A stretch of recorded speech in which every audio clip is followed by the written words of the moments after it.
महाकवि बिहारी जयपुर राजघराने के राजकवि या दरबारी कवि थे। इन्होंने विभिन्न दोहों की रचना की है जो गागर में सागर के समान है। अर्थात कविता या पद तो छोटा सा है लेकिन इसका अर्थ बहुत व्यापक और बड़ा है। तो समान रूप से हम जैसे इन पर बात करते हुए देखें तो इनके रूप में प्रमाणित किताब जो हम लोग देख है वो टेक्स्ट के रूप में वो जगन्नाथ दास रत्नाकर की है। इन्हीं के पुस्तक से एक दोहा उदाहरण के रूप में लेते हैं, बतरस लालच लाल की।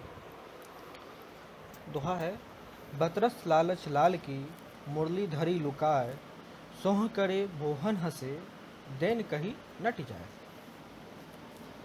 यहाँ पर बतरस का अर्थ है बात का लालच या बातचीत करने का लालच जो हमारे सामान्य जीवन में होता है। प्रेमी प्रेमिकाओं के संदर्भ से है ये कि प्रेमी प्रेमिकाएं किस तरह अपने जीवन में नोक झोंक करते हुए, मनोहार करते हुए इस तरह की बातें करती है। यहाँ पे राधा को कृष्ण से बातचीत करने का लालच है और लाल यहाँ पर लाल से तात्पर्य कृष्ण का है। तो राधा को कृष्ण से बातचीत का लालच है, उसलिए वो उनकी मुरली अर्थात बांसुरी को छुपा लेती है।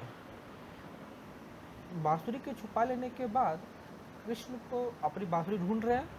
कृष्ण अपनी बांसुरी को ढूंढने के लिए राधा के पास भी पूछते हैं कि मेरी बांसुरी कहाँ है।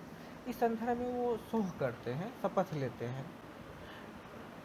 और जब वो कह रहे हैं सब कि हम अपने नंद के, दाऊ के सबकी सोह करते हैं कि हम तुम्हारी सारी बातें मानेंगे या ऐसे इस तरह की बातें, उस समय राधा भौवन हंसे। भौवन हंसे अर्थात राधा की जो भौं है वो हंस रही है, जैसे इस तरह से जैसे नटखट की हाँ है तो मेरे पास लेकिन मैं दूंगी नहीं, या वो मानती भी है और नहीं भी मानती है। इस अर्थात देन कही नट जाए। राधा हंसते हुए हंसती है और जब देने की बात होती है तो नट जाती है।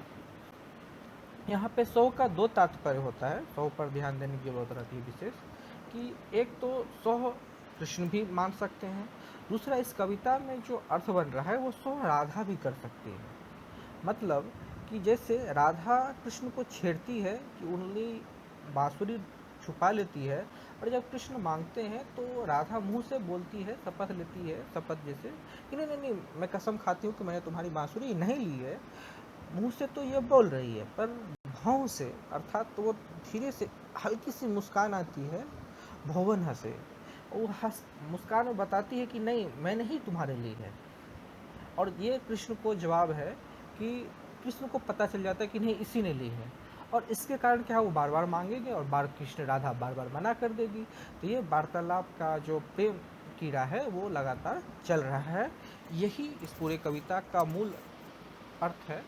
इसमें समान रूप से देख सकते हैं, साक्ष्य भाव है, माधुरी गुण है, अलंकार के स्तर पर ये शब्दालंकार है।